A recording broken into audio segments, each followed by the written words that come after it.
promises, and this morning we're going to look at the conditional promises of the Lord. Now, the wonderful thing about the conditional promises of the Lord is the following, that it's got a cause and effect scenario. So, we must understand one thing, that the Lord that we serve, the God that we serve, acts upon faith. He acts upon your faith.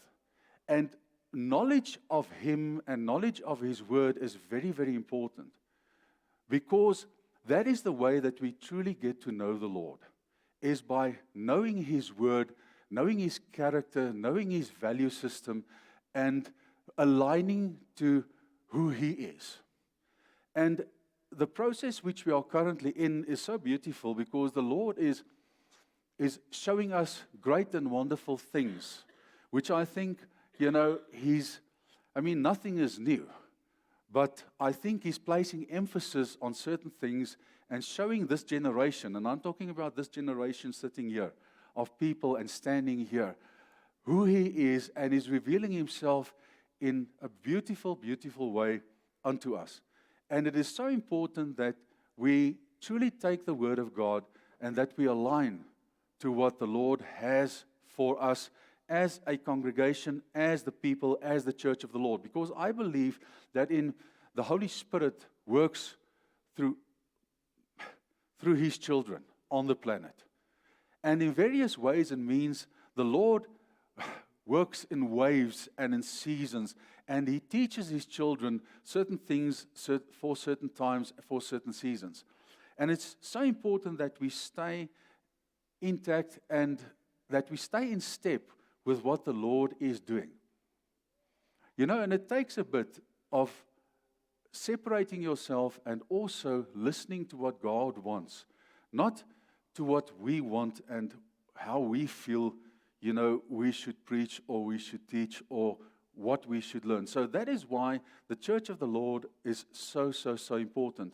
Because I believe He works, like Apostle Lenny always says, He works through a structure, He works through people, and also through us, myself, the leadership, etc., etc. So it's important that you also, as the children of the living God, accept and know that, listen, this is the leadership which I choose to submit to, because of the fact that you have peace in your heart, that you know that the food that you would receive here, is from the Lord.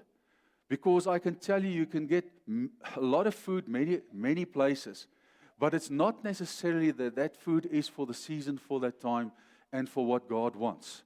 So it is especially, I would just want to say this, that in the time that we are living in, believe me, okay, there is a lot of confusion, there's a lot of things happening, specifically in the church of the Lord. So it's so important, these things that we sing. And this morning I must say to you, I was just experiencing, we should stay in step with the Lord. Because if we just do that, okay, the right things will happen at the right time. I don't know about you, but if you did not experience the presence of the Lord this morning, just through what we sang and how, things happened, then you must go and check yourself, because then there's something wrong with your sensitivity. Because I can tell you that the first song already that was sung here about 8:15, plus minus, already I could just experience the presence of the Lord. You know why? It's not what we do. It is how we present ourselves and who we are.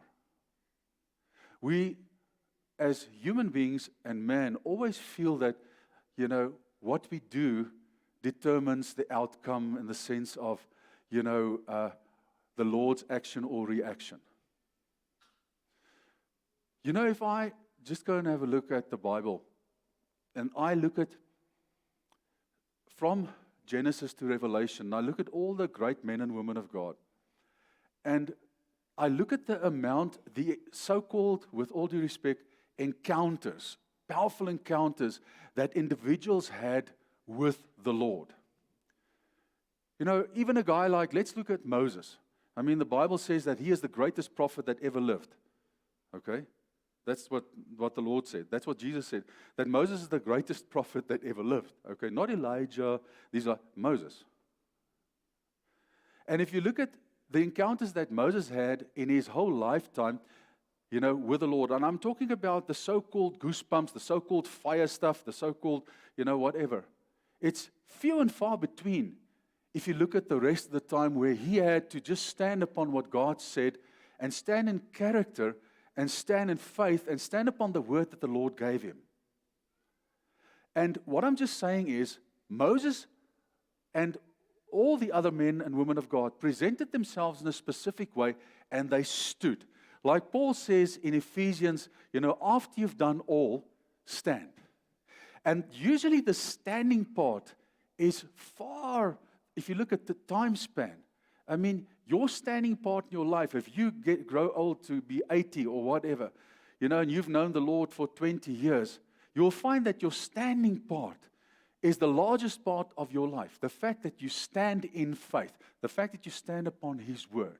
And true character, spiritual or godly character actually surfaces, when we are alone and when you're in a place where nobody sees you, where you are challenged, so challenged, and where there is no music to help, where there is no pastor to pray for you, etc. And that is where true spiritual strength needs to manifest, is there, where you're alone, where it's just you and the Lord, where it's just you two, okay? And there's no hype and there's no, let's all pray together and this and that, but it's you and the Lord. And that is what it's all about. And that is what is so important. And this morning, I want to share with you a term, I don't know if you've heard of the word, but causation. Okay? Causation. It's the action of causing an outcome. So, something must happen, or you must do something for something to manifest or to happen. To present or to experience a specific outcome in life. Or it's the relationship between cause and effect. So the bottom line is, if you don't do nothing, nothing is going to happen. Now, God's promises is 100% like that. Okay? God is waiting for His word. The Lord has spoken His word. He's spoken His promises to mankind billions and billions of years before man existed. He already spoke the promises over us. And He already spoke into your life because He is the beginning and the end, and He sees the beginning from the end, etc., etc. So what I'm saying is, God has already spoken all these things. But it's very interesting to see what the Lord wants and God's way of bringing those words and that which He has said into fulfillment, into manifestation. And you find that the key in all of this is one thing. It's faith. Okay? And faith in God. And that is what we are busy with now, and that is what we are looking at. So you'll find that this week and next week, more specifically next week, we're going to speak on, after we have received what we have today, is reminding God. And why should we remind God, and how should we remind God? On the Word and on His Word. And what is the reason? Why do we remind the Lord? Did He forget? Does He forget? No, He doesn't. But there's a specific reason why the Lord wants, and it's His process. And it's got a lot to do with the cross, it's got a lot to do with Jesus, and it's got everything to do with faith. So, believe me, nothing is going to happen if you don't do nothing. Okay? So, you'll find, let me just see here, that the conditional promises of the Lord are subject to human action, obedience or faith, often phrased with an if. Not always with an if, but you will find that as you look at the Word of God, it's conditional. So it's only man's fault if there is no manifestation of what God has promised in your life. You can't blame anybody except yourself. And sometimes it comes through, there's this fancy word, slothfulness, or, I don't know what's the word in Afrikaans, but, being slothful or being actually lazy. Do you know that you can be lazy? We've got a lot of time to sit around, watch TV, these things. But if I say lazy concerning God's word, concerning communicating with God and so on. Spending your time in other things except, taking the time and actually, let's say, interceding or standing in the gap for your family, for your people, for yourself, and for the destiny and the purpose that God has for you as a human being. Many people, what's that saying? Which they have, the graveyard is full of potential, which never realized on this earth. And it is so true, so true. And, and I must say to you, the Lord is going to hold us accountable for what we have done, with the gifts that He has given us. And when I say the gifts, I'm not talking about we have to prophesy the whole day over people and all the spiritual gifts, but there's so many gifts that we have. And just now we're going to talk about giving, for instance, okay? Do you know that what a gift it is to be able to give to people? And I'm not saying giving things always, but giving your love, giving affection, giving a bit of your time, just spending time with somebody is giving. And the Lord that we serve is the epitome of the perfect giver. But this morning we're going to look at a couple of common conditional promises, which is very important for us to realize and to know, because it forms the foundation of our faith and who we are. And obviously the first, and I think the one that we should mention first, is salvation through faith in Jesus Christ. Because the Bible says, if you confess with your mouth, do you see the if again? If you confess with your mouth the Lord Jesus and believe in your heart that God has raised Him from the dead, you shall be saved. Now, yes, it's very easily said this, because many people confess quickly and easily, I'm a Christian. No. It's much deeper than that. It's much deeper than just saying something, because the Lord also said to the Israelites, He said, listen, you praise me with your mouth, but your hearts are far from me. So, like the thrust of what should happen should come from the innermost being. It should actually, your words is actually just an expression that takes place after that which is birthed inside of you. So it's not just saying this or saying that, okay? It comes from within. Confessing then with your mouth and believing in your heart, and you will be saved. And many people don't want to confess. They don't want to believe, and they are obviously then not saved. Obedience and blessing. I want to show you something. How many of you asked in your life, Lord, please bless me? Buy a donkey, Chris. Love that. Preach with me, man. I agree with you. Why? Because we want the blessing of the Lord, isn't it? I mean, in our lives, in all ways, we want to be blessed. You want to be blessed in your work. You want to be blessed in what you do, in your family, in your marriage. You want your children to be blessed, etc., etc. I'm going to show you something this morning. We need to align our ways of thinking. Before I get to the blessing part now, I just want to say this.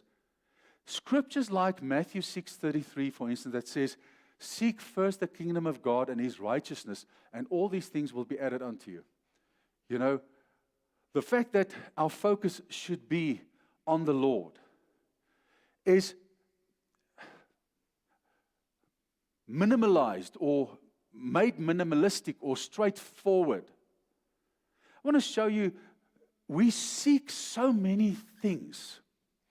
And what we should do in our lives is just seek the Lord. Just seek Jesus. Just align with Christ Jesus, okay, 100%. And what I found is, in His Word, all these things that we seek, the good stuff, I'm talking about the good stuff, okay, blessing, protection, provision, all these things. We think they are separate entities which we always have to focus on and ask for.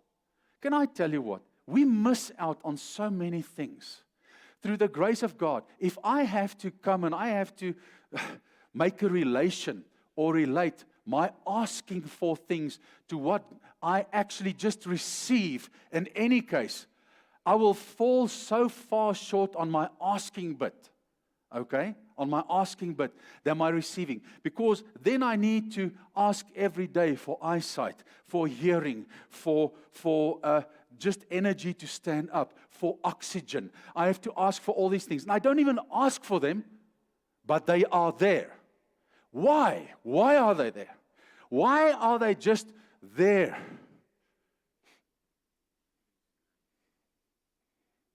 Obviously, it's through His grace, yes. But I want to show you something out of the Word of God. The only thing that the Lord desires from man, the only thing, is just to seek, love, and submit to Him.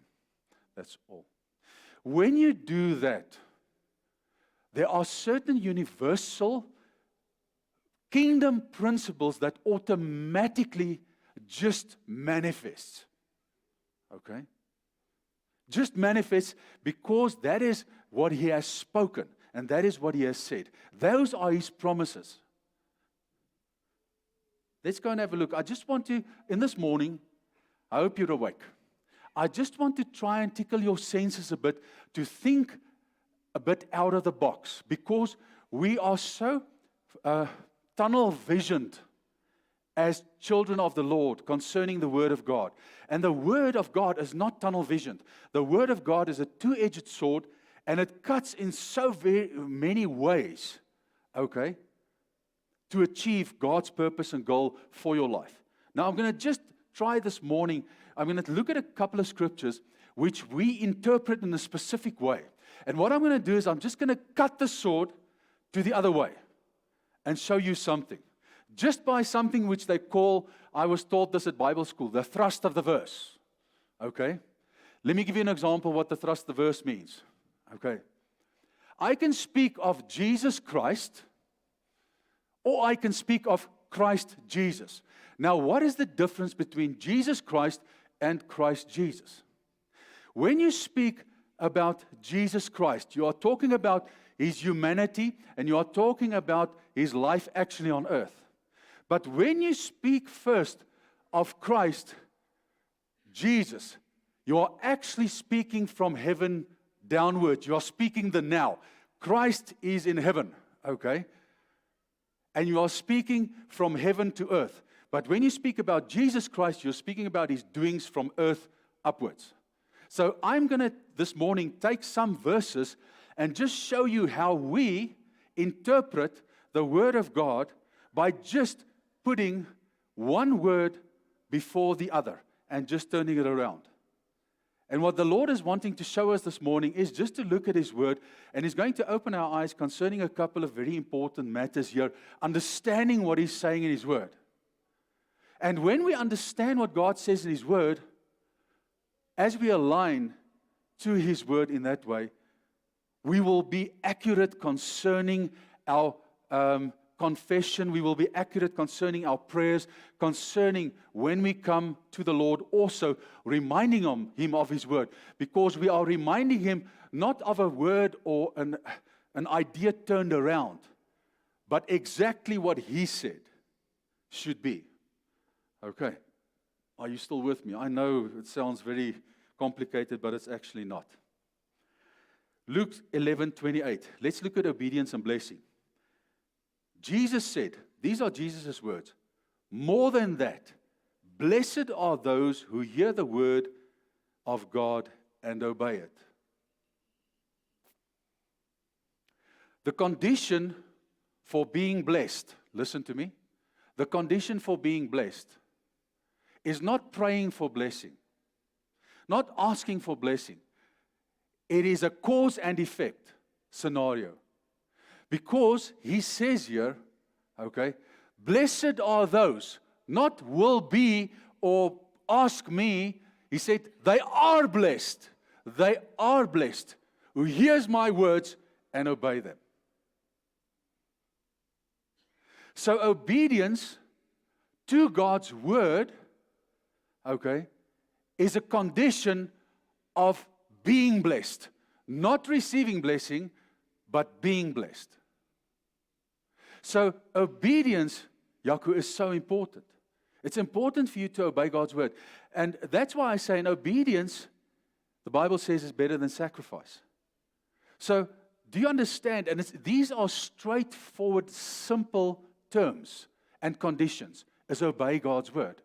So in all that you do, to the best of your ability, you do everything to obey God's word, Sheldon, and you know through doing that, you are blessed. But if you don't know that, Sheldon, if you don't know that, which I've just said, you cannot in faith stand before God concerning blessing. Because this word is revealed in this way to you now, okay? So you will know that you are blessed. So you can walk in the blessing of God in faith. So it's not a pie in the sky which you ask for, hoping to receive, you have it. It happened there on the cross already. You received it there. But the main thing is you have to realize it. And by the fact that you realize it, that you are blessed, revelation comes, okay, through His Spirit, and you walk in His blessing. You cannot but walk in His blessing.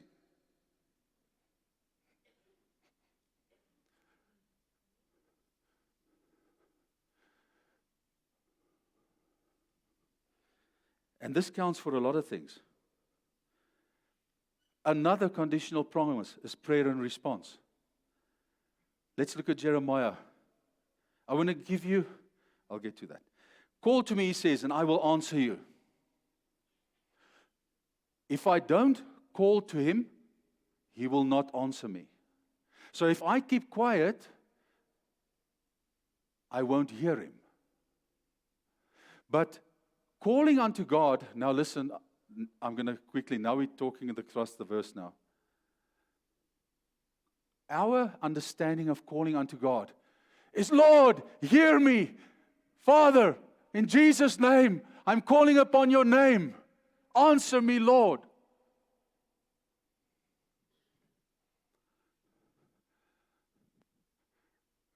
It's not an event when you're in need. Calling upon the name of the Lord, the origin of it starts in your heart. If you do not have a heart that calls from within towards God, you can shout and scream and nothing will happen. The call God sees, you must remember we serve an almighty, all-knowing, all-wise God who knows everything. Every fiber of your being He's aware of. Every dot and tittle of what is happening in and through you, your mind, your body, your spirit, every little fiber of yours He's aware of. Your hairs He's aware of. Everyone, there's not one hair on your head hidden to Him. Not one head, not a little. Have you seen these little fine hairs on your ears? Okay, these little, that you can't even see them. He is aware of each and every one of them. That is the one that we serve. Now, listen. That is why your heart's, talking about a heart's cry, it comes from here. First, it means nothing in words if it does not originate from here.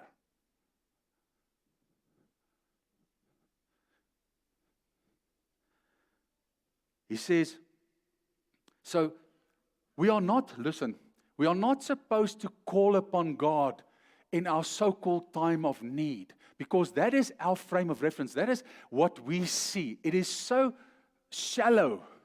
So shallow if you think you must call upon the name of the Lord only in the fact that, listen, I need Him now. Now He's going to answer me because I need Him. No. A calling unto God is a positioning. It is a place of being. It is a place of living from. Is a call unto God. A call always, 24/7, unto Him. It is not an event that takes place because of something. It is a lifestyle of reaching out to Him always.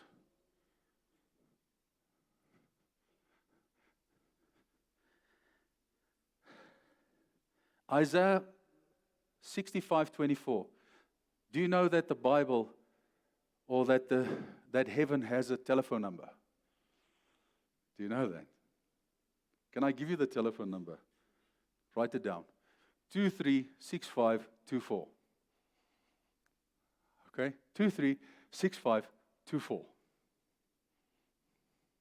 Isaiah is the 23rd book in the Bible, 65th chapter, 24th verse, says the following. It shall come to pass that before you call, I will answer. And while you are still speaking, I will hear. That call is a call from the heart.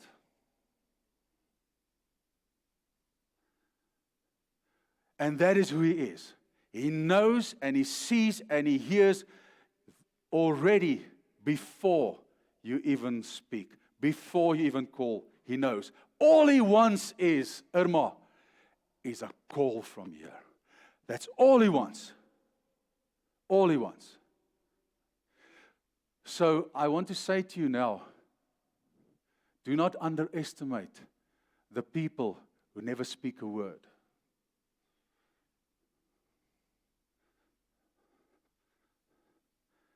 I found even in my BC days, you also had BC days? The guys that you need to be the most careful of are the guys that never speak a word. That never say, I'm going to clap you, or this or that. Those are the guys you need to be careful of. They don't speak. They just do. Now, let me tell you, the tongue, we know the power of the tongue. The tongue can do many things. But I can tell you one thing. God wants a true heart. A true heart. And then if you feel you want to just give it a loud hailer, you express yourself through your mouth. But first, it starts in the heart. That is where it starts. If the heart is not there, it means nothing. Nothing, nothing, nothing. So, 1 John 15. Now, this is the confidence that we have in Him, that if we ask anything according to His will, He hears us. So, we have a confidence. This is a promise that anything that we ask according to His will, He hears our petitions. He hears our prayers. He hears our calls. Do not underestimate the Holy Spirit inside of you. He knows every single thought. He knows every single thing that you think, that you plan in your heart. He knows it.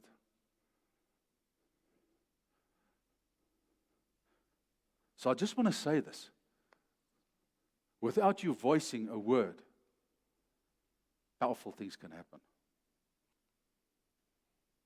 Powerful things can happen.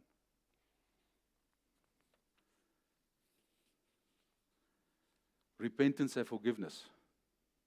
If we confess our sins, He is faithful and just to forgive us our sins and to cleanse us. If we do not confess, we are not forgiven. That's why it's so important. I just want to say to you today, when, not if, when you wrong somebody and you wrong God, confess immediately. Make right with the Lord immediately. Make right with the people immediately. No matter, don't go and sleep and leave it. Do it immediately. Confess, and you shall be forgiven. It's so important. Wisdom. If any of you lacks wisdom, let him ask of God, who gives to all liberally and without reproach. It will be given to him. If you do not ask God for wisdom, you will not receive wisdom. So it's conditional. Trust and delight. Trust the Lord and do good. Dwell in the land and feed on His faithfulness. Delight yourself in the Lord. That word delight actually means to be pliable, to be soft. Is to delight yourself in the Lord, to be teachable. He shall give you the desires of your heart. Commit your way to the Lord. Trust also in Him, and He shall bring it to pass. Now, you know what? I felt in my heart that the conditions for protection was so important, I needed to give it its full slide. Not just mention it, but give it its full slide. You know, the Septuagint, as well as the historic writers, Jewish writers, I went to have a look at, who was the author of Psalm 91? Because nowhere you know it. And they actually say that they believe it was Moses for specific reasons because of Psalm 90. And 91 actually is a follow-up of Psalm 91. And I want to show you something here. Now, we know that there's major war going on over the planet, and there's a lot of people, and there's also Christians in Iran, and all those places as well, brothers of ours and sisters of ours, that is living in dangerous circumstances, and their lives are currently being threatened in various ways. And Psalm 91 is conditional concerning protection. Now, they reckon that Moses, when he ascended Mount Sinai, the possibility of him writing the psalm was great because of his experiences with the Lord when he was ascending Mount Sinai. Now, if you're going to have a look at this, Psalm 91, which we all quote, which we all know, and so on, but I want to show you once again how we quote it and what we do. We take Psalm 91, Pastor Eddie, you know what, and we go and have a look, and we say, what do I need, And we say to ourselves, yes, I'm in a place of danger. Lord, you said, okay, 1,000 will fall on my left, 10,000 on my right, and I will stand, okay, and nothing will happen. You said it. So, Lord, I stand upon it. But there's a condition for that. Okay? And you know what's so wonderful? I want to show you out of this psalm, all the privileges of this psalm is caught up in just one action. One action. Okay? One action. You don't need me to quote all of those things. You know what? You need to go and do this one action, and the rest will just be there. Now let's look at what that is. He says, he who dwells in the secret place of the Most High shall abide under the shadow of the Almighty. That's the only thing you need to do. Is just to dwell. Okay? To establish yourself, to inhabit, to remain in His presence. That's it.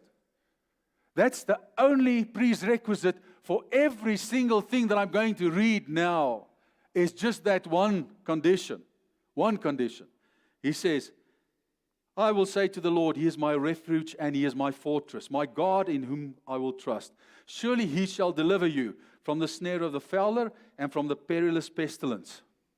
He shall cover you with His feathers, and under His wings you shall take refuge. His truth shall be your shield and buckler. You shall not be afraid of the terror by night, nor of the arrow that flies by day, nor the pestilence that walks in darkness, nor the destruction that lays waste at noonday. 1,000 may fall on your side, 10,000 on your right hand, but it shall not come near to you. Only with your eyes you shall look and see the reward of the wicked. Because you have made, listen, once again, the Lord who is my refuge, even the Most High, my dwelling place. One thing, one condition for all these privileges. Okay? He says, no evil, no evil. Listen, did He say evil will not befall you? Or did He say no evil? Nor shall any, did He say some plagues? Said any plague come near your dwelling. For He shall give His angels charge over you. Many a times when we feel threatened, we come and we quote and say, Lord, please give your angels charge over me because your word says so. The Lord says, okay, but did you make me your dwelling place? Because if you made me your dwelling place, I've already given my angels charge over you. For He shall give them charge over us. In their hands they shall bear you up, lest you dash your foot against a stone. And you shall tread upon the lion and the cobra. Lord, you give us the power to trample on snakes and scorpions and over all the power of the enemy, and nothing will by any means hurt me. He says here, you shall tread upon the lion and the cobra. The young lion and the serpent you shall trample underfoot. What is the condition? The condition is to make him your dwelling. Okay? The condition is not to ask him.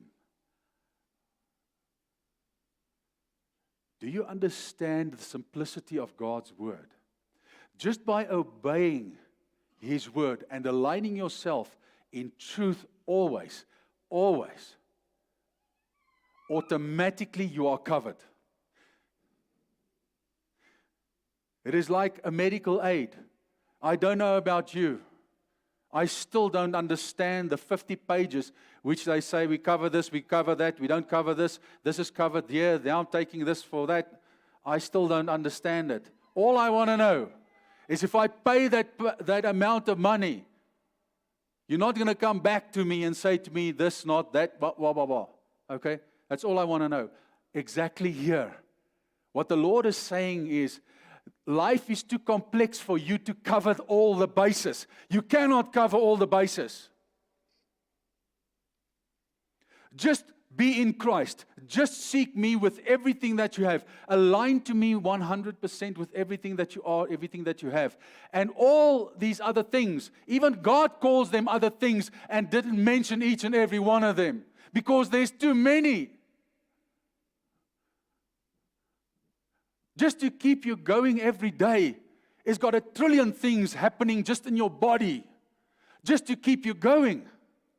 Just in your body. Who's talking about the dynamics in your life?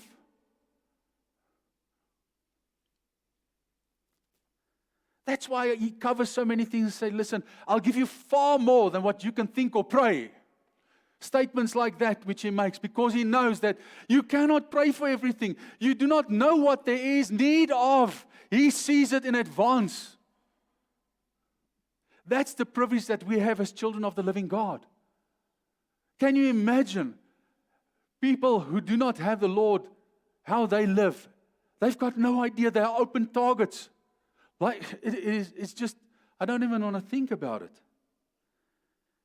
Are you still alive? He says here, because he is talking about you, Sweep Life people, you've set your love upon me. So to choose to dwell with him, you set your love upon him. You just take your love and you throw it onto him. We were singing this morning, and that's why, all the songs was just beautiful. I mean, it was, I cannot, but I just, this one, I just want to be where you are. Okay, that's why it's an old song, but sure, okay. Dwelling in your presence, feasting at your table. I just want to be with you.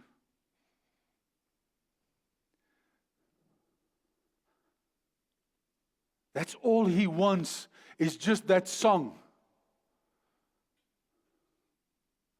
For your heart to sing that song in simple words and just reach out and long for him in a dry and a thirsty land where there is no water. He says here, he who sets his love upon me, he shall call upon me. His heart will cry out to me, and I will answer him. I will be with him in trouble. I will deliver him and honor him. God will honor you. With a long life, I will satisfy him and show him. Thanks, Lord. My salvation. And then seeking and finding. You will seek me and find me when you search for me. You will not find God if you do not seek him. If your heart does not cry out for him day and night, like David said, on my bed, Lord, I roll around, I sweat, because day and night I seek you. Day and night. And he says here, when you search for me, or does he say, when you search for me with all your heart? If you search for me with all your heart, you will find me. Draw near to God, and he will draw near to you. I'm getting to a place of giving.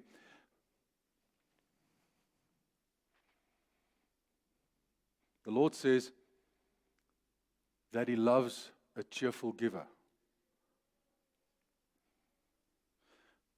Your understanding could be in two ways here. There's two ways of understanding this. I could take up an offering just now and I can say, listen, Uncle Charlie, when you give, you must give with a good heart. Okay? With joy because you want to give. Or I could come and I could say to you, because it depends on where the cheerful stands. The word of the Lord says he loves a cheerful giver. So the cheerful part comes before the giving, not after. He does not say, I love a person who gives cheerfully. And many a times we come and say, listen, Celeste, I have to give cheerfully with the right attitude. What God is actually saying is, all right, actually saying, listen, all right, you must be in a position of cheerful giving. So it's not about, the fact that you give with a good heart. It's the fact that you live in a state of giving. So, and it's not got anything to do only with finances. It's a small part of it. But you have to have a heart to give, no matter what that giving is. When somebody comes and say, listen, yes, I like your jacket, say, I'll take it, you can have it. That's what I'm talking about. It's a state of giving. It's not giving nicely on, yes, okay, Now, that's why I'm saying the thrust of the verse is so important. Because he says, I love a cheerful giver. A person that is cheerful and gives because of the fact that he's cheerful. Not he gives cheerfully. So, it is important to look at these things. And I know I'm getting very technical here. Very technical. But can I tell you something? We must know that the God that we serve is technical. The God that we serve is precise. The God that we serve expects of us to dig deep, to get to know him deeper, to get to know him better. He wants us to know him. Because then we will not be destroyed. Feels like I'm alone here. Okay. He says here, so we should give universally. It should be a universal principle, okay? It should be a place in everything to give. You should be a person that gives, not that gives offerings. You should be a person that gives. That's why sometimes you get to, it's so beautiful. Some people always want to give you food, okay? Oh, come and eat, or come and do this, or you get to a place and somebody just rocks up at your doorstep, your neighbor, and says, I made some curry or whatever, some curry for you. That person is a giver. Wants to always give, always give, always give. Now, the Lord says he loves a person like that, who always wants to give. Because it is a natural act of serving. It's a natural way of serving by giving.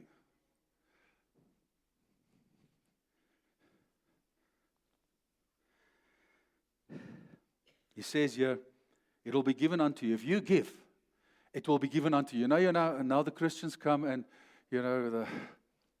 especially these guys that preach a lot about money and what so forth, the prosperity gospel. And they take this word and they just zap it. If you give money, you're going to receive money. This, that, the other, and so forth. Okay, all the time. And they focus upon that thing, Okay. And people get manipulated that way.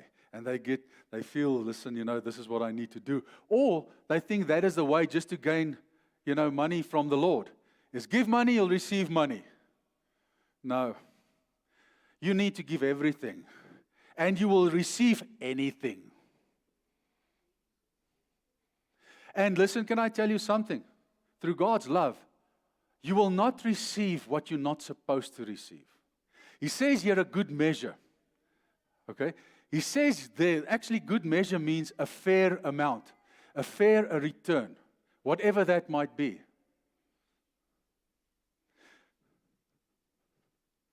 Sometimes I will sow time into somebody's life. And through that person, a financial door will open for me. Did I sow money into that person's life? No, I didn't. Even the principle of sowing and reaping. We think and we limit sowing and reaping. We're limiting, David, sowing and reaping to exactly what we sow, we shall reap, in the sense of, if I sow this, I will exactly only reap that. Can I tell you? Not in God's ways. God thinks beyond that. Beyond that. Because some people do not have specific things to sow, but they sow other things. And then they reap a different reward in that sense. Like I just said. If you sow a good relationship, you reap favor. Did you reap another good relationship? No. You reaped favor. People think you pray down favor from heaven. You don't pray favor from heaven. Okay? You don't. Favor comes through trust and good relationships. And the cross is all about relationship. Okay. So that's why it's important to try and keep good relationships with all people. You still here?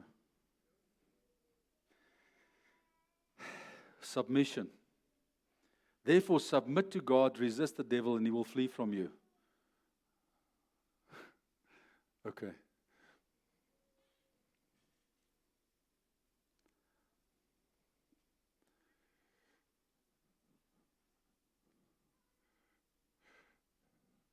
We are so naturally minded. God's ways are not our ways. The Lord says here, submit, humble yourself unto me. Submit yourself to me. Come to me. Live with me. Okay? And he says, resist the devil and he will flee from you.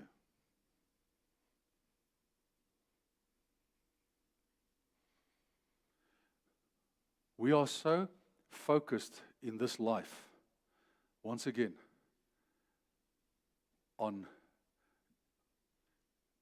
this, every single thing, action has a reaction. God's kingdom, in that sense, is not like that. God's kingdom is a scenario whereby there's an act of obedience, yes, and things happen because of that. I want to ask you the following. If I take refuge in the shadow of God's wing, and I am in His presence, and I stay and I live and I dwell in His presence, do you think for one moment that the devil will just create or will be able to create havoc in my life? Let's use common sense here. Not foofies, not pies in the sky. Let's use common sense. Do you think for one moment that I would be under the wing of the Lord and I would stay and live there and dwell there? And Satan just comes in, and sort of takes a knife and just zaps it underneath God's arm into me. And God says, Oh, sure, I didn't see you behind me. Sorry, Andre, it was a bit of a slip-up.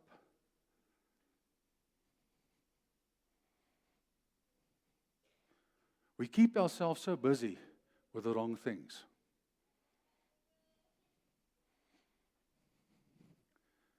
We need to obey.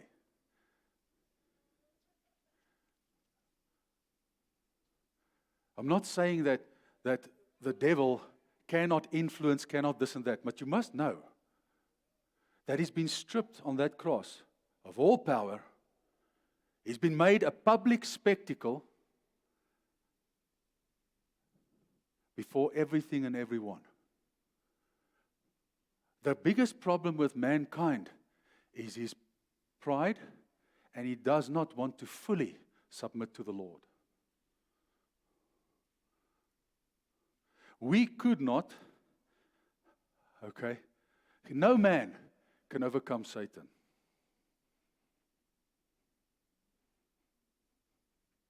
You can only stand against him through Christ in you.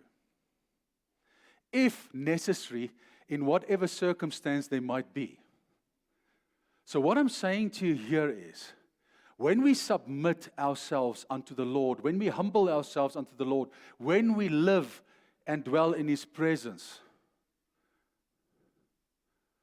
it is a resistance to Satan, and he will flee from us.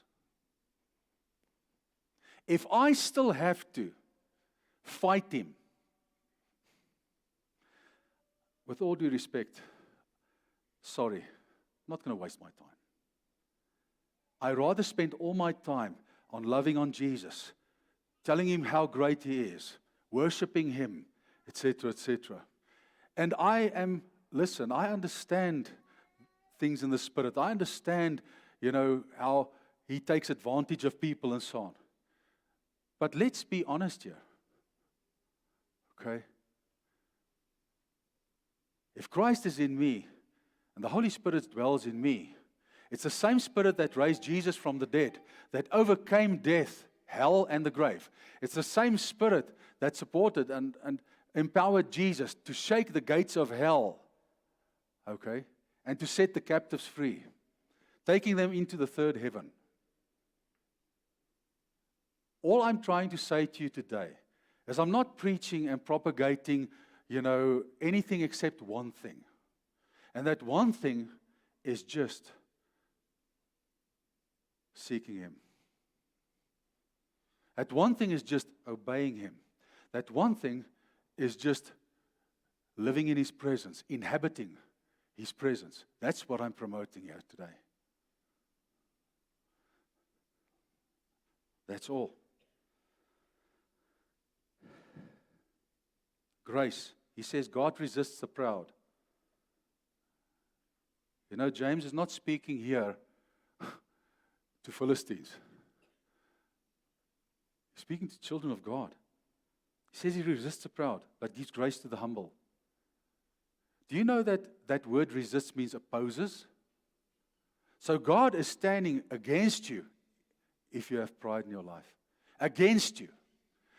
Now, you don't want God to oppose you, to stand against you.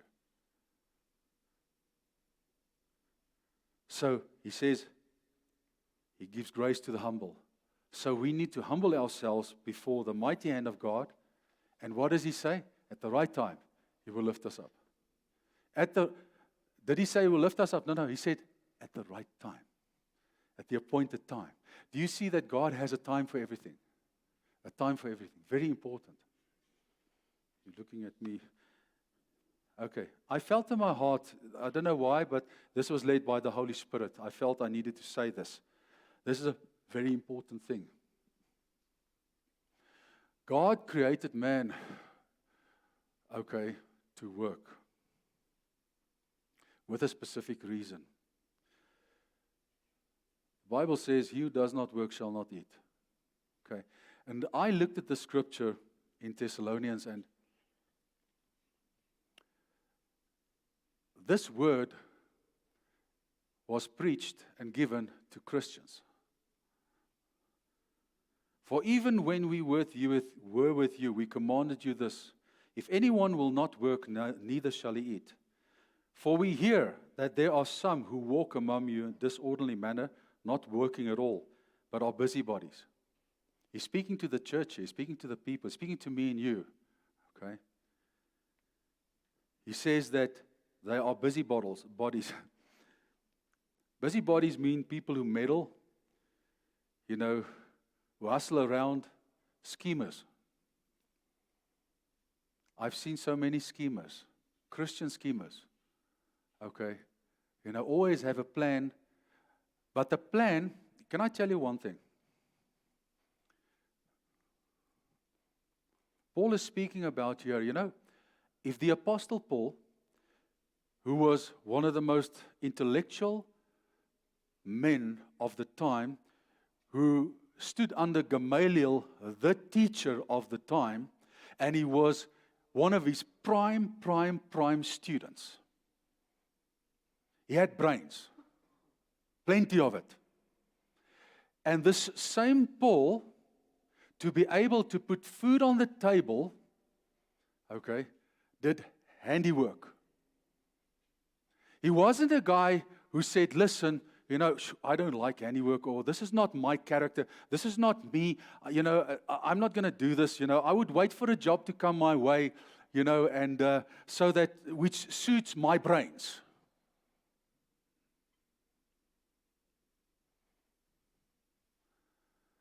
No. If Paul could make tents and sew, then I can wash the cutlery and whatever in the kitchen. I'm not too good for that. Ask my wife. She says to me many a times, but we've got a lady coming in twice a week. And she says to me, leave it, let her do it. I says, no. I wash the dishes. Every day, the whole day. Sheldon? You know why? Because there's times there that my wife sits and she's busy all the time. Not times, the whole time. Okay? Working until morning till late. And there's times that I have time and I maybe sit a bit and sit around. And she says to me, why do you do it? I say, because I need to work. I need to do something. And I feel I contribute by washing the dishes. Or I also learned how to wash clothing. Never did in the past, okay? Now I know. Can also do that. And I go in after that event, and I go and hang it up. And I do it well. Do it so well. Now I come to Emily and I say to Emily, when you hang these shirts, don't let the collar crease up like that. Sit them mooi. Yeah. So your pastor does all those things, not because I'm great. I'm trying to explain to you something here. Okay? My wife is sitting working. I cannot sit around there rolling bolletjies. Okay? I will wash the dishes, and if I make food, I do that as well. So, ek's 'n goeie ou, hè? Ek's 'n goeie man, hè? Is dit nie? Ja. You see. But it's all about this, because in my heart, and it's not something that's here, I just feel in my heart I need to do it. I go and do it. Go and do it. The kitchen's always clean. Okay? The dishes are always washed. You might find one glass there which Celeste put there, and when I see it, boom, it gets washed. And you know what? Can I tell you something? Do we have a dishwasher? Yes.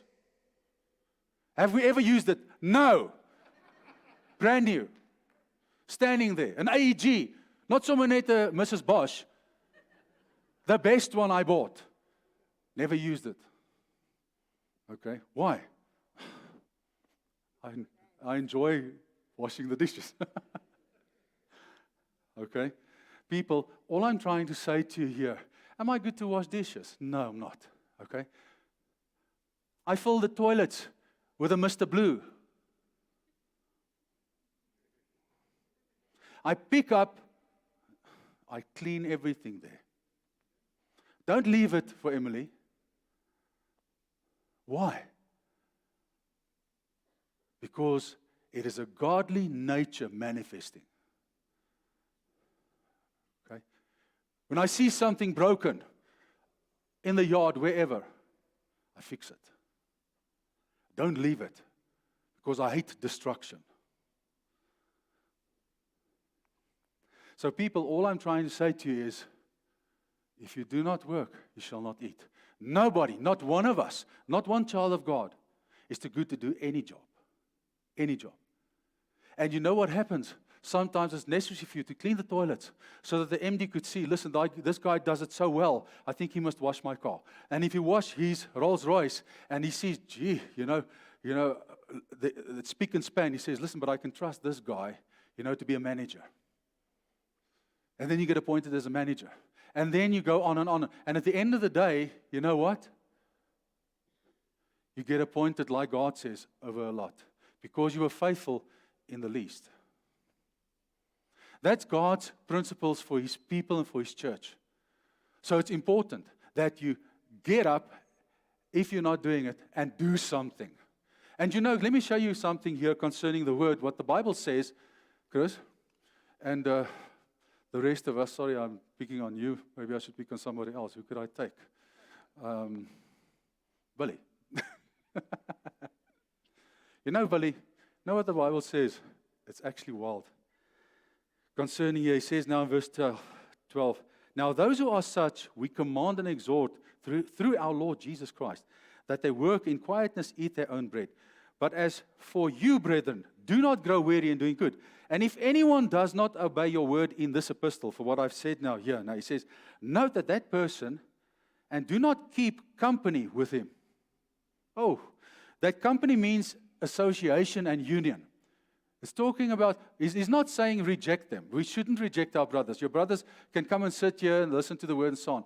But the main thing is, you should not actually befriend and take on that guy's ways and actually help him or her in their bad ways. He says you shouldn't do that. You should help him right. You should say to your brother or your sister, listen, but God's word says this. And if we are children of the Lord, get a job. And if you don't have a job, do what I said. You go then to wherever where you feel that you are led. You go and work for free. Because God never said, listen, if you work for free, you will not eat. He said, if you do not work, you will not eat. And anybody will be crazy in their right mind not to employ somebody who you don't need to pay. Even a Philistine, even if he thinks, this sucker. No. It's not this sucker. Some way God is going to convict that guy. Okay, and you'll see something happening in your life. Okay. He says here, yet do not count him as an enemy, but admonish him, caution, reprove, or warn him gently as a brother. Tell him, or her. So all these guys that we preach to also on the streets, when you open your, we all know what they say because they make a lot of money there. They stand there and they ask for money because, why? It works. If it didn't work, they wouldn't be there. So you know what? Andre, take it. It comes. The Lord is going to. So for that car guard, you feel in your heart, I can park. You don't need to show me where to park. I've seen it when I got into the parking lot already. It's there. I've got a camera behind my car. You don't need to show me when to stop. I can see when I need to stop. And the car warns me, beep, beep, beep, beep, beep. That guy is standing in the sun there. Okay? He's looking after your car and assisting you in whatever way is possible and so on. He's doing a lot more than the guy standing on the corner of the street. I'm just saying, okay? I'm just saying. So even me, because I also feel offended if they show me where to park. So I'm preaching to myself here. Okay? At least he is doing something. He's going to work every single morning, standing in the sun and the weather and whatever and so forth. And that is what he does. Okay?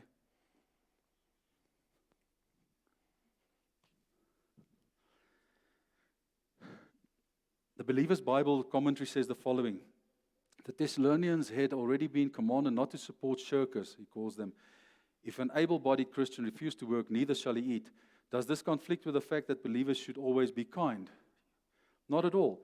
It is not a kindness to encourage laziness. Spurgeon says, the truest love to those who err is not fraternize or mingle with them in their error, but to be faithful to Jesus in all things. These are principles that we need to adhere and that we need to live by. And I mean, even right in the beginning in paradise, if there's one thing that the Lord said that was part, unfortunately, of the new order, was the fact that we shall work to be able to supply and to be able to do. So what I'm saying is, even if you are or staying in somebody's flat or whatever and you don't have a job, you know what? Go and do their garden. Go and do their garden. Don't just sleep around and hang around there and whatever. Go and do their garden. Go and wash their dishes. Go and do something so that you can contribute. Because that is what Paul is speaking about here. He's talking about every Christian should contribute in this life in some way. No matter, and nothing to the Lord, is too humble or too whatever. Not at all. It shows one thing, pride. If we're not prepared to do that, pride. And pride comes before the fall. So I just want to encourage you, and each and every one, if you have children, okay, if you have children, and they slaap gatte or whatever, is hulle nou wakker? Nog nie, hulle slaap. Okay? And they are not working, and they don't want to work, and so on, help them right. Your pastor is saying, help them right. If you don't do that, you are part of their downfall. You're part of their downfall. I don't care how nice they are, how nice they smile, what they do, wah, wah, wah. If they hang around, sit around at home, okay, not contributing, sorry. Don't be like Eli, okay, not speaking to his sons, not sorting them out, okay, because you never know what might happen. So I'm saying to you today, and I know there's some of you that have children here, we're going to pray, that you take that step and that you speak to them, that you sort them out, okay, and that you draw the line and say, listen, okay, don't want to work, but now, okay, now you're going to wash the dishes every day. Now you're going to do this, that. Quickly, all right, they will come in line, or if they don't want to come in line, let them try and stay in somebody else's house for free for 5, 6, 7, 8 years, okay? Sometimes you have to be, that's the wrong word, cruel to be kind. It's not cruel. You have to be biblical to be kind. And you know what? Can I tell you something? Sometimes we battle because of our lazy children. Do you know whose fault it is? It's yours. It's your fault. It's not their fault. It's your fault. Because you allow it. And you keep on doing it. Okay? And you keep on doing it. So, this is tough, but sorry, it's straightforward. It's true. Okay. I don't know, but the Lord just laid it upon my heart to finish off with that specific slide. If you don't work, you shall not eat. Okay. And this, now you as children of God, know. You're not doing yourself or your children or everybody a favor by doing so. If you take somebody in your house, okay, there's certain rules, certain responsibilities. Okay, if they want to stay there, they have to, in inverted commas, earn their living. Okay, they have to contribute. Dankie.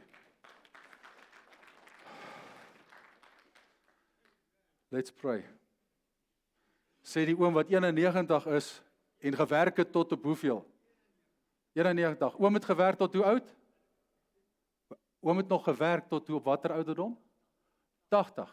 Toe klim hy nog krane. OK. En kyk hoe lyk hy.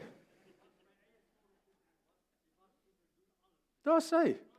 En het oom eendag honger gaan slaap? Nie eendag honger gaan slaap nie. Oom het altyd geëet. Oom het altyd geëet. Oom kon altyd eet. Altyd kos gehad. Ja, daar is hy. Wel, oom is 'n voorbeeld vir ons. Daar is hy. Amen. Oom moet hierdie lot leer.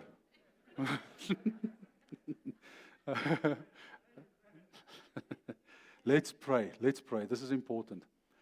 Father, there is a reason, O God, why you purposed this word, why you purposed it this way, Lord, and where we have erred as parents, Lord, as children of God, we ask that you would forgive us for not knowing or for negligence, Lord. Lord, we know that some of our children have certain circumstances, and many a times we do not know why or what the reasons might be, and it's a course of life that happens. And we also know, Lord, that we need to support one another, that we need to help one another, and that we do, Lord. But Lord, we need wisdom pertaining to the scenarios and the situations where we also need to align our children. Lord, where we need to help them right, where we might be the problem, Lord, through so-called love or emotions. Lord, I pray for your help, O God, and for wisdom. Lord, that we would make the right decisions, doing the right things. Lord, so that our children could grow up, and our friends as well, each and every one of us, and brothers and sisters in our midst, O God, could grow up according to the word of Christ, that they also could experience that the Lord is good, that they also could experience that God supplies. But Lord, we have to live by your principles and we have to obey your word. Lord, and therefore we ask in Jesus Christ's holy name, Lord, as we choose in this day to align ourselves, every heart goes out to you in a different way, Lord. You know each and every situation. You know each and every house. Lord, and we ask, O God, through your mercy and your grace, that you would show fathers how to work with their children, where they need to align them. Mothers, O God, also towards daughters and children, O God. Lord, and also us to one another and friends. We need to hold each other accountable, Lord, for our conduct. For, Lord, you hold us accountable for one another as well. Lord, and we do want to see our brothers, Lord, just walking in shame. But, Lord, that it would be strong in the Lord. And therefore, we thank you, O Lord. As we pray this, we know that we receive in the name of Jesus. Amen. I want to ask those who are going to help us with the bread and the wine just to hand it out for us, please.